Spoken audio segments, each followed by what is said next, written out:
Oh, Black Ops 3, Battlefield Hardline, Star Wars Battlefront, and CSGO, you all tried so hard. But please, take a seat and know your place, because Splatoon was obviously the best shooter of the year. Everybody I know is going to want me dead now. Leave it to Nintendo to take the ever-popular shooter genre and breathe new life into it, as well as throwing in their own special charm. So what was it that made Splatoon so special? Well, for one thing, it might just be the best-looking game on the Wii U. It's got pretty colors, quirky characters, and gorgeous environments for you to cover in ink. There's also a pretty good, albeit short, single-player campaign with a final boss that blew me away, but neither of those things are the meat of the game. Nah, the real fun in Splatoon comes from the glorious online multiplayer. Once you've got an assortment of gear that fits your playstyle, it's off to compete in a variety of battle modes, whether it be Turf War, Splat Zones, Tower Control, or Rainmaker. Instead of the traditional kill everything to win objective that comes with most shooters, the objective here is ink up the ground as much as possible, scoring points and making it easier to move around in the speedy squid form. Of course, that doesn't mean that mercilessly destroying the other team is out of the question, as weapons are powerful, but a balance between power and strategy is always needed. Oh, and that assortment of weapons. There's a lot of variety here with the different weapon classes, stats for each individual weapon, sub-weapons, and specials, so finding the perfect one or two isn't that hard to do. Throw in some nice pop tunes to listen to during the battles and you've got yourself a good game. While it's sad that new content for Splatoon has ended, I'm sure the game will be well played for a while. I guess you could say that it'll stay fresh. Wow, that was a really stupid joke.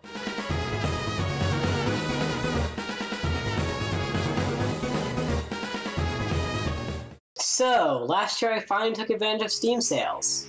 During November, I bought quite a few games, many of which made their way onto the list. So, why don't I talk about Portal? I've been interested in this series for a while now, and when I finally got the games, they lived up to their reputation. And the reason both games are at this spot is because I'm indecisive.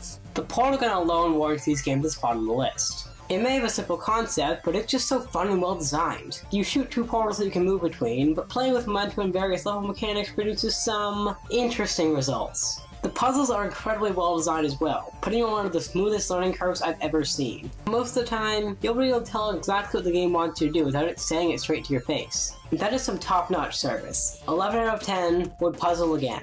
Meanwhile, you'll be joined with the psychotic AI GLaDOS, and in the sequel, the bumbling British personality Cora Wheatley. And these two, they're just total perfection. GLaDOS constantly throws insults at you, and Wheatley, well, he's just amazingly stupid. Now, these two games certainly do have their differences. For instance, I found that in Portal, I appreciated the puzzles and gameplay more, because Portal 2 had a bigger emphasis on story and characters. So yeah, my liking of each balances out to about the same. Really, these games are more than just meme generators. They're some of the best of recent years and honestly have little to no problems. So, go out and buy them, right now.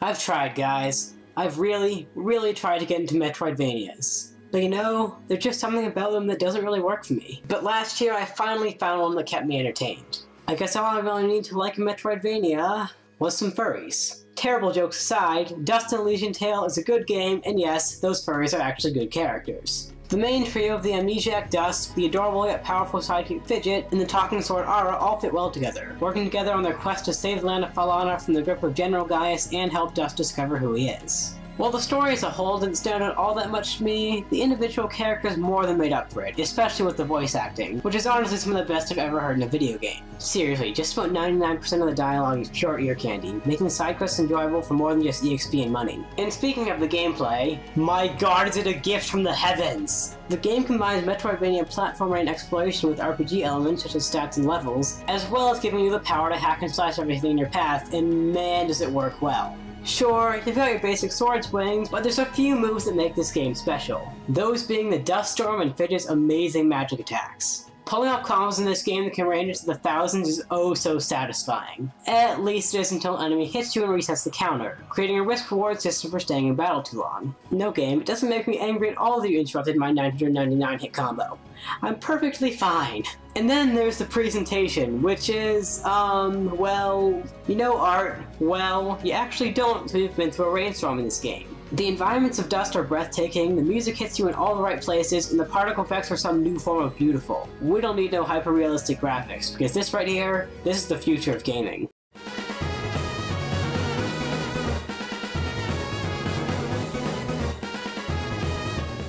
Plenty of games can create good atmosphere, but I never imagined that one of the best examples would be a visual novel. But 999 has so much more in store for you than just a little atmosphere. Oh boy. The game starts out dark enough, with 9 people being kidnapped by a masked person named Zero and trapped on a sinking ship, having 9 hours to escape before said ship sinks. But that's just the beginning, because this game gets deep.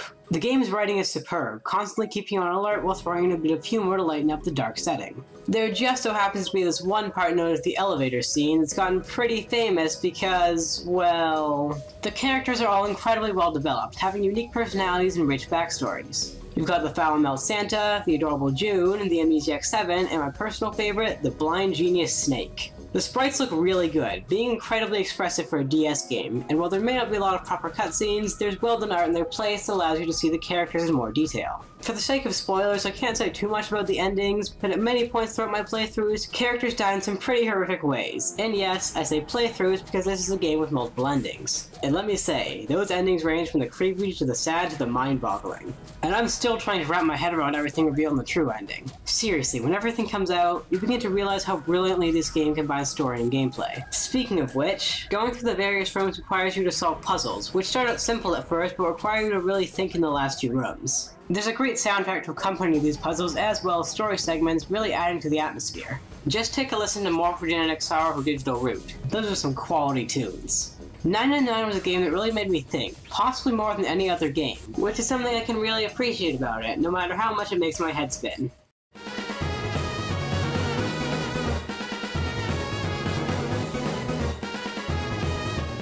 There are some games out there that are just filled to the brim with charm. Games that you get because you just know that you're going to love them. Then there are some games that you get because a guy on the internet named Balrog talked about them. Those games can be weird. Maybe Bleed's Quest is not a charming game, at least not in the traditional sense. It's a game filled with blood, swears, depression, satanic cults, and even pixelated wieners. You know, for the lulz. The words surreal, bizarre, or even disturbing can be used to describe this game, and while all of those things are true, it's also fun. You play as Mabibli, you have a rival named Crocodibli, they want to kill each other, and everyone else in the world has a few lines of dialogue to say. Oh, and all of those lines of dialogue are hilarious, tearing down the fourth wall beautifully on occasion. In terms of story and characters, that's it. Nothing grand or complex, just something you'd find in an everyday cartoon, albeit much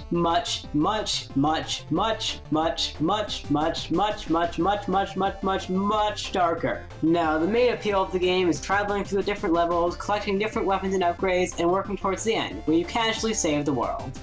Certain levels are better than others, but they're all designed well, and I never got too frustrated with any of them, as Mabibli controls excellently. And while the game may primarily be a platformer, taking you through such worlds as Rave, Crystal Cars, and Friday, it isn't afraid to switch things up a bit, going to a fighting game and even a 2D shooter at points. The bosses at the end of most stages are incredibly varied, starting at normal but then going to such things as a bucket of radioactive waste to a dark Ghibli that mirrors all your attacks. The soundtrack happens to be one of the best I've ever heard in a video game, sporting all sorts of great headbanging tracks. Ryan Melmoth, he's one hell of a guy, even if some of his games are pretty far out there.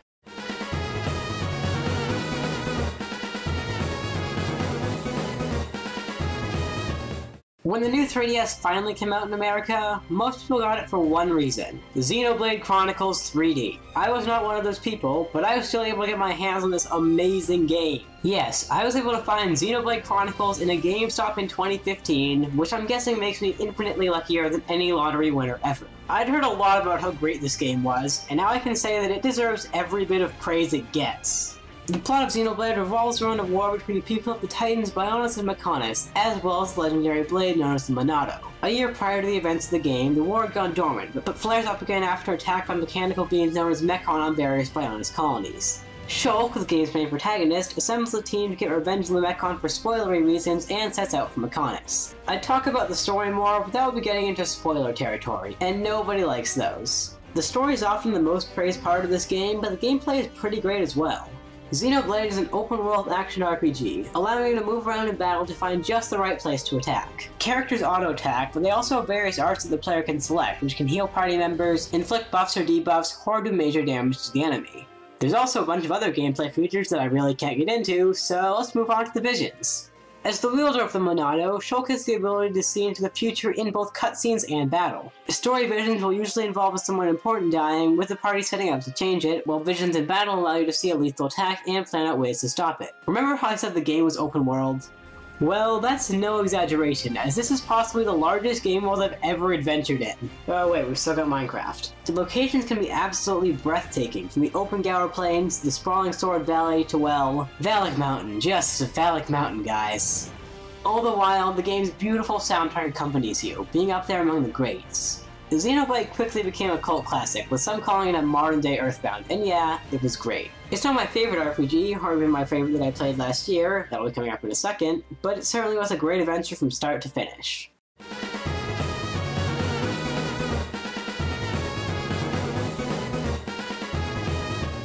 Let's have a little talk about Undertale. Undertale is a very special game. It came out with very, very little hype surrounding it, but still took the world of video games by storm. And oh my, is it ever so glorious. Undertale may be labeled as an RPG, but it is really so much more than that. Battles are still turn-based, but you dodge enemy attacks and bullet hell minigames, making it really stand out from others of its genre. The bosses will even change things up sometimes by altering the gameplay of those minigames, leading to even more variety. But that's just the beginning. Undertale gives you the option to spare enemies after completing certain, meaning that you can go through the game without killing anything, killing everything, or some gray area in between. And depending on how you progress, the game's story and ending will be different, creating an interesting morality system. Hell, every character in this game has a unique personality, including rock NPCs and even Jerry. Oh god damn it, Jerry, why did you have to show up? Undertale flips traditional RPG mechanics on their heads, basically gives you a big middle finger for doing what you would normally do, and just doesn't care at all about the fourth wall. Not only that, but the main cast of characters is a hilarious crew, ranging from a lazy skeleton to a killer TV robot host, and sometimes they just go and hit you right in the feels. But I can't go into that territory for spoiler reasons, because this is a game best experienced blind. Add in some charming visuals and one of the best video game soundtracks, and you've got a recipe for a near perfect game. For one guy to come up with all of this is honestly amazing. While Undertale may have been my favorite game that came out in 2015, we've still got one more entry to go.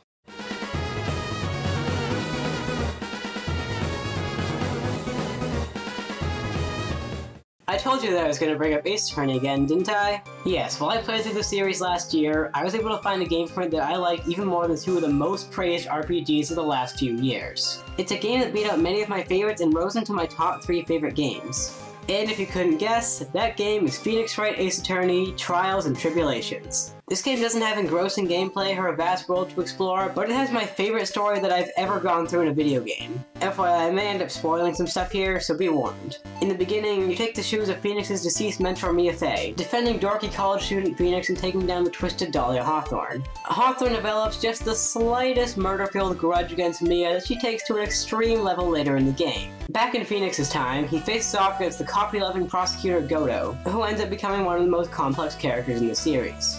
The second and third cases don't affect the overall story too much, but their connections are subtly weaved in, and the cases contain some of the best minor villains in the series. But boy, when I got to the game's final 2 cases, I was astounded. The fourth case takes you to Mia's first trial, a force-lost battle that is not only incredibly intense, but ends with one of the most tragic character deaths I have ever seen in media. That then leads into the final case, Bridge to the Turnabout, my favorite case in Ace Attorney. From the first few minutes, it's a thrill ride filled with suspense, tension, mystery, revelations, intensity, and a bittersweet conclusion that made me realize just how much I love this game. And the story is just one part of the whole. The characters add to some of the highlights of the story even more, as well as adding in plenty of humor to break from the dark tones a bit. The amazing soundtrack can also make certain moments even more powerful, especially the song The Bitter Taste of Truth. This game is a great conclusion to the Phoenix Wright trilogy, and while the series has continued with some more good games, I still find this one to be the magnum opus. It's everything I want in a story, made even better by the soundtrack, and yes, the investigations and testimonies do add to the experience more.